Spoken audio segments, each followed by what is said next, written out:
బొజ్జల సుధీర్ రెడ్డికి సహకరించేది లేదంటున్న SCV seat కేటాయింపుపై పునఃపరిశీలించాలని కోరుతున్న వైనం.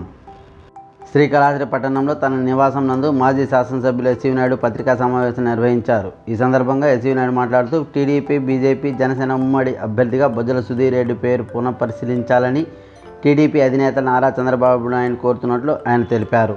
గతంలో టీడీపీకి తాను చేసినటువంటి సేవలను గుర్తించి తనకే సీటు కేటాయించాలని 4 రోజుల క్రితం బొజ్జల సుధీర్ రెడ్డి తన ఇంటికి రావడంతో గౌరవార్థం తాను ఏమీ మాట్లాడలేదన్నారు. తన వయసు రీత్యా తదుపరి ఎన్నికలప్పటికి రాజకీయాల నుండి తాను రిటైర్మెంట్ తీసుకుంటున్నానని, కావున సీటు తనకే కేటాయించాలని ఆయన కోరారు.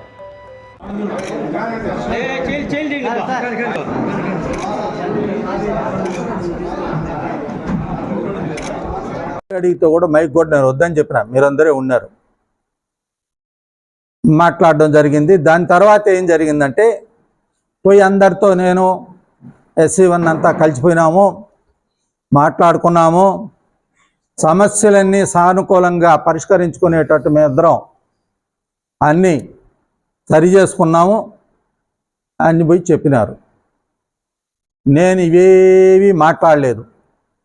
నన్ను మాతో పాటు కొంతమంది సుధీర్ అభ్యర్థత్వాన్ని వ్యతిరేకించి నాతో పాటు విజయవాడకి, హైదరాబాద్కి వచ్చిన వాళ్ళు నన్ను అడగడం జరిగింది.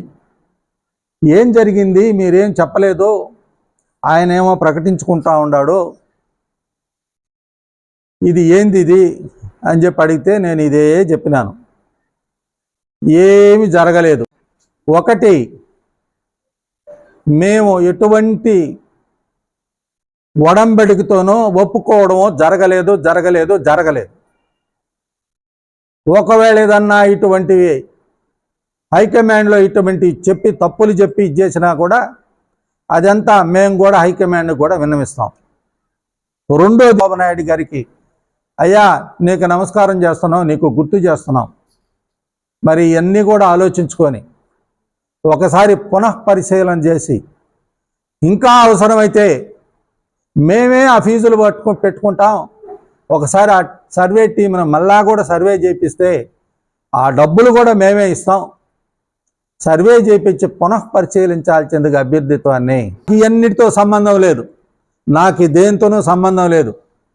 నాకంతా ఉండేది ఏమంటే నేను చేసిన సేవలు కాళహస్తి ప్రజలకి, ఒక్క టర్మ్ ఎమ్మెల్యే కానీ అన్ని చేసినాను, ఇంకపోతే గోపాలన్నతోనో వివిధ పార్టీలతోనో నేను ఎన్నో సేవలు చేసినాను.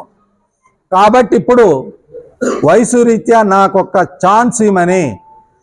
రెండోది, నాకేమంటే ఆధ్యాత్మికంగా ఈ ఛాన్స్ ఇచ్చిన తర్వాత I wanted to retired from politics, తప్పక పాలిటిక్స్ నుంచి బయట వచ్చేయాలి, నాకు ఈ రాజకీయాల నుంచి బయట రావాలనే ఒక ఉద్దేశంతో దైవికంగా మీరు చూస్తున్నారు, దేవుడు ఆయన కూడా దీవిస్తాడని, మీరందరూ ప్రజలు కూడా తీసుకునే భవిష్యత్తు నిర్ణయాలకి ఆశీస్సులు అందించాలని అందరికీ నమస్కారం తెలియజేస్తున్నాం. జై హింద్.